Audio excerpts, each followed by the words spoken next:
Welcome to Chuck's Guitar Geekery. Today I'm doing something completely different on my channel. I'm going to take a stroll down memory lane because I uncovered some old recordings of my band as a teenager. And these were DIY recordings that I did myself. We did it ourselves in our practice space. And yeah, just to date myself, show my age a little bit. This was right after I graduated high school, so I'm pretty sure this was the winter we recorded going from 2003 to 2004. Or 2004 or 2005. I can't remember exactly right now, but yeah, the band name, I don't know if it'll show up, but this was the little demo CDs we used to hand out. But we called ourselves Nervosa, which there is another band called Nervosa now. They're like an all-female metal band from South America. They're pretty cool. Go check them out. But we never copyrighted our name. We didn't do that back then. It was DIY punk rock ethic. But how did we record this ourselves? I still have it. This old Fostex VF160. Now, my band before this band, we bought this together. We did some DIY recordings, and then when they kicked me out of that band, I paid them out for it, and I still have it. So what this is, it's pretty much a standalone 16-track. At the time, I could record 8 tracks at a time. Eventually, I got a ADAT. There's an 8-channel mic preamp that you could run through ADAT into here. But I didn't have that at the time. So we had 2 mic inputs and then 6 line level inputs. We had cheap mics, we had cheap gear, and we had nothing but time on our hands. So this is what we did. Okay, so let's jump into the song, and then I'll interject and go over the gear we used, the recording techniques we had, and then I'll let the song play through all the way through at the end if that's what y'all want to hear. I may talk to the guys that were in the band with me, see if they want me to put this up on Spotify somewhere. That might be fun. But anyways, like and subscribe, and if this does well, we have a couple more songs. Maybe I'll do those, but let's go.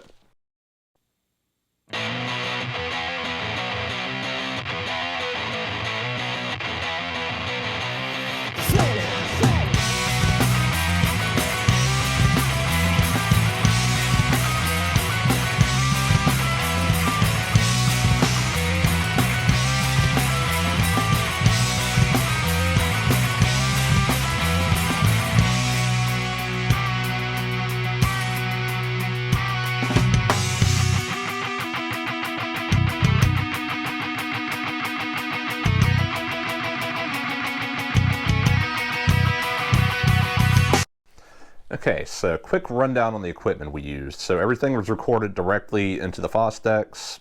There really wasn't, I think I had some reverb and some delay that I would mix in, because you could only have 2 effects at a time on here. And then the EQs and everything. So what my rig was at that time, I had a Gibson SG Faded from 2003 with the crescent moon inlays and the ebony board, and I stupidly sold it, and I still kick myself for that.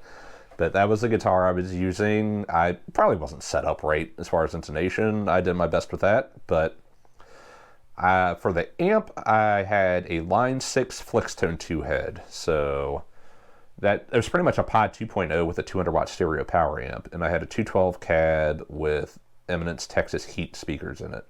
So that mic'd with the SM58. But at the beginning there, so the left side, I know my left, you'll figure it out. But on the left side, I actually had the Line 6 Insane model going. Yes, the Line 6 Insane model can be used for stuff. That was on the left side, and then I just had a splitter, and I split it right, and had this little Harmony amp, like a little solid-state amp from I don't know how long ago. I think I got it at the thrift store for like $5, but it always sounded like it was dying. I think I might have sold that amp at some point, but I had that panned right, and that was the intro there. And then the other guitarist, he had a Epiphone Gothic Special from the early 2000s.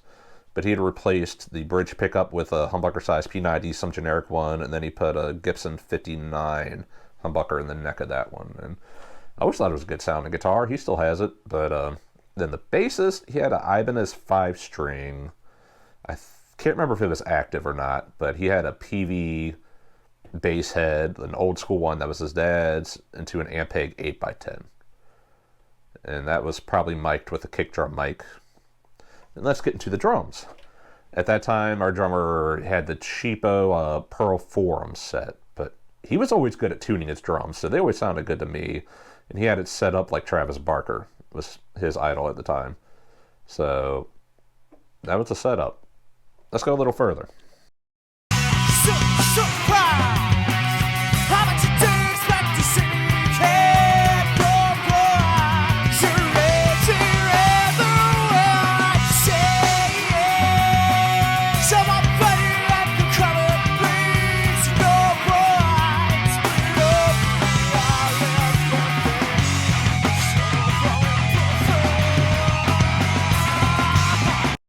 So that gets us through the chorus there. At that point, I dropped the harmony amp out of the mix. So it was just the Line 6 Insane, and then the...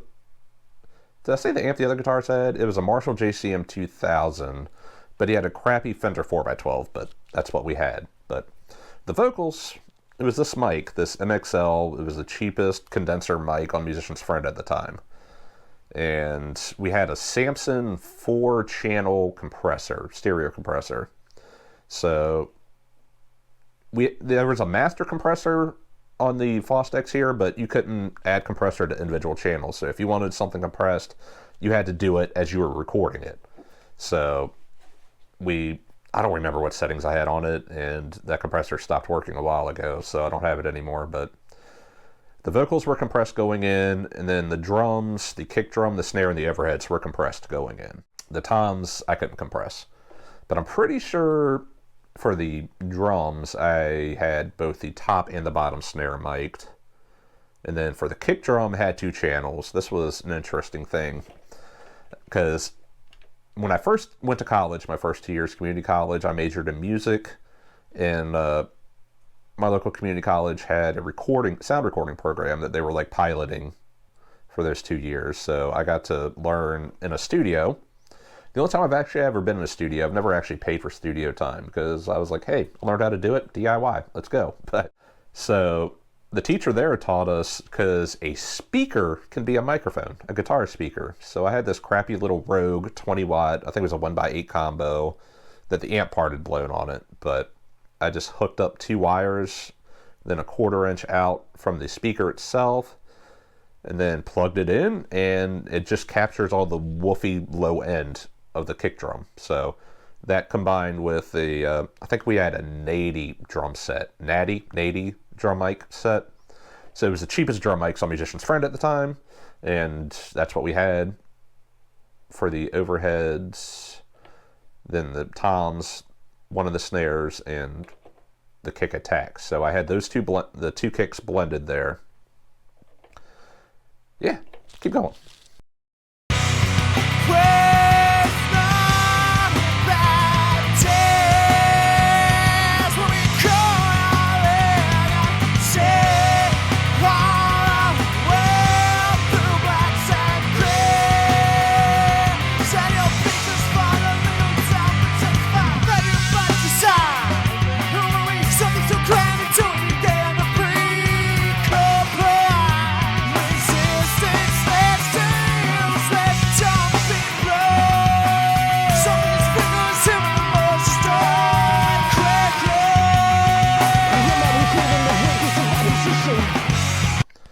So that vocal part there, like I said, there weren't many effects on here, so if you wanted an effect on something, you had to record it up front. So our singer worked at the local thrift store at the time, and he brought these microphones to practice one day, and everything you sing into them distorts. So we had a lot of fun with that, and it had the 1/4 inch on it.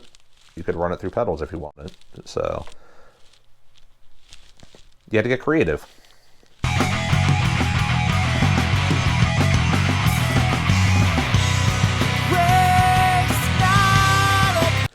So at this point on the choruses, I actually did bring that harmony amp back in, but it's panned left with the Line 6 Insane. So, and then I also did some chord inversions there. I don't know if you hear it. I think we were in key of B for this. So I just did a B on the 2nd fret, like it would start on the A string, but I added the 5th below it, so that, I don't know. I always did that when I could, just to have a different texture than what the other guitarist was doing.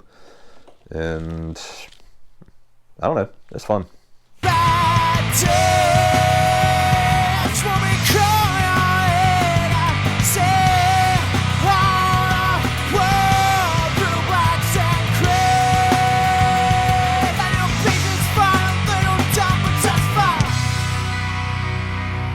So now we're going to get to the trippy bridge part. So that's a different model on the line 6 that's doing the arpeggiated stuff. That's me, and then the other guitarist is still on the right.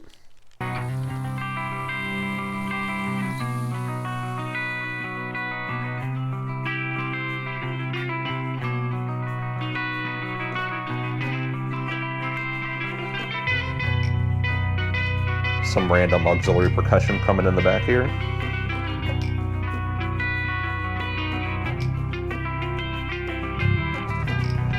Gradually build it up.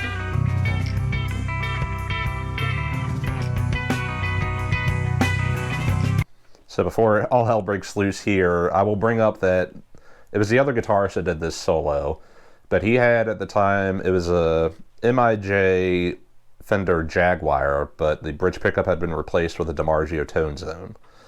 So that the Jaguar part is going to be important coming up here. It was a cool guitar, but it never stayed in tune, so it never got played, and I eventually ended up owning it at one point. It never jived with me, and I ended up trading it away like 12 years ago at this point, but the Jaguar is important coming up here.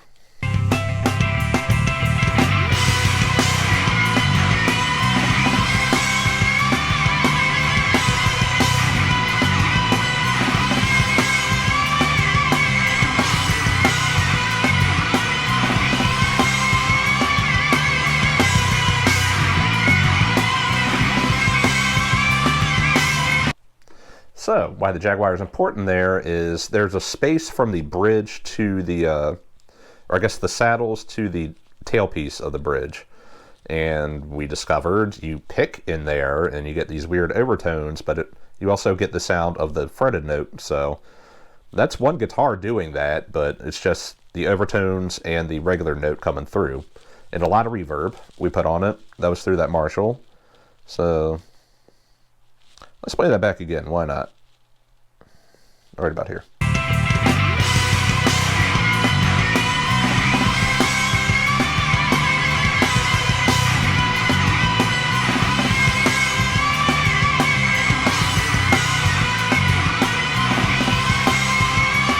But there he doubled in, that must have been the Les Paul on the right side, kind of doubling that melody a little bit.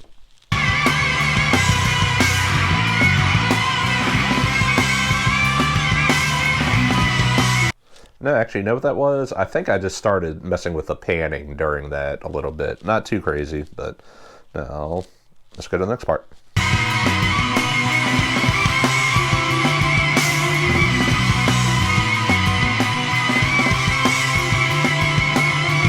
So I don't know if you heard that there, but there's like a little arpeggiated, cleaner part. I think I panned it left to right. That was me on the SG.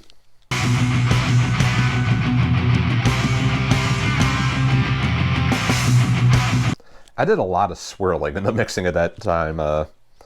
There was that other little arpeggiated part that I think just went right to left. That was the other guitar player.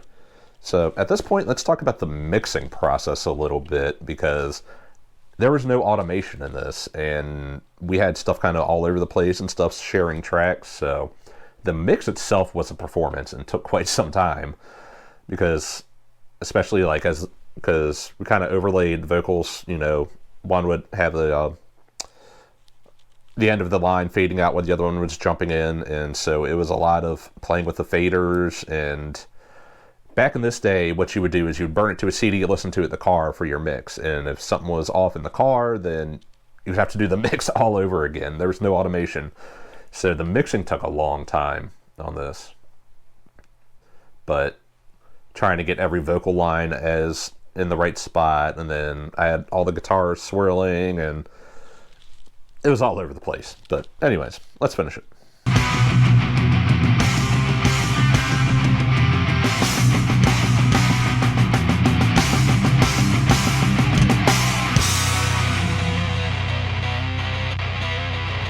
going back to the intro, repeating that again.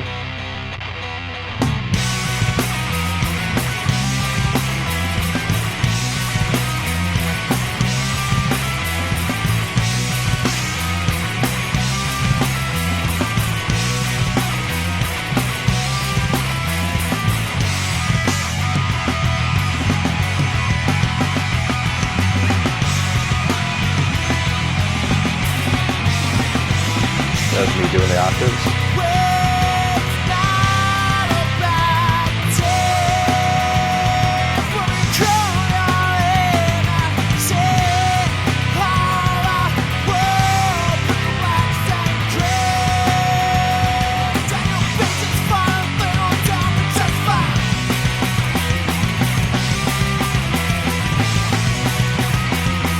And this outro here, when we play it live, we would just go bonkos screaming over it, going back and forth, but we didn't do that in the recording for some reason.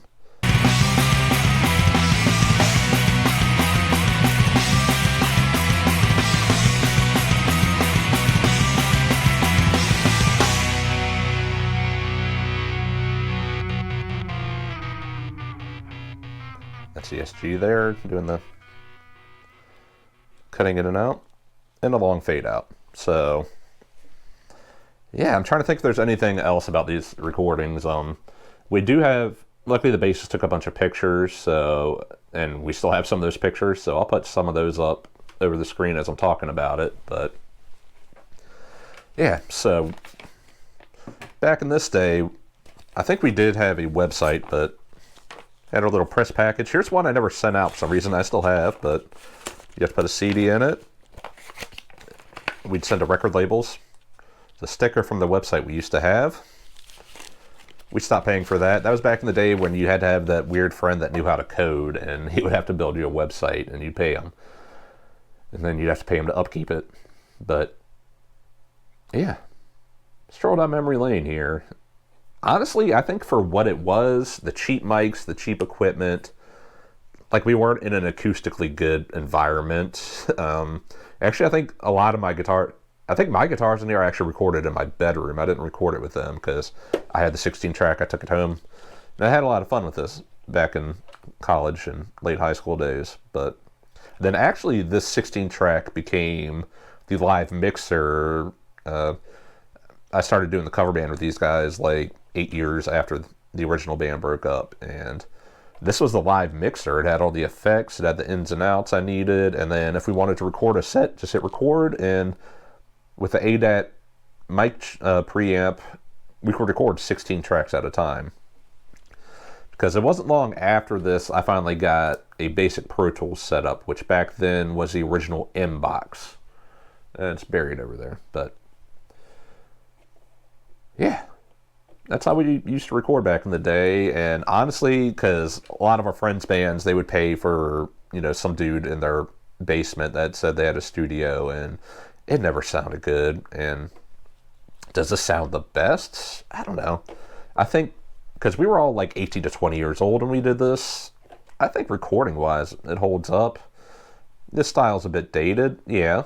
I mean, I want to say our biggest influences at the time were probably Incubus, Deftones. Then I brought in a whole bunch of punk rock influence, and the drummer did too. And this may have been before Muse. We listened to a lot of System of a Down. So that was kind of stuff we had in our head doing all this. So, anyways. Let me know what you think. If you want to see more of these videos, we have a couple more songs that we had recorded back then. And, yeah. I'm going to play the song all the way through now.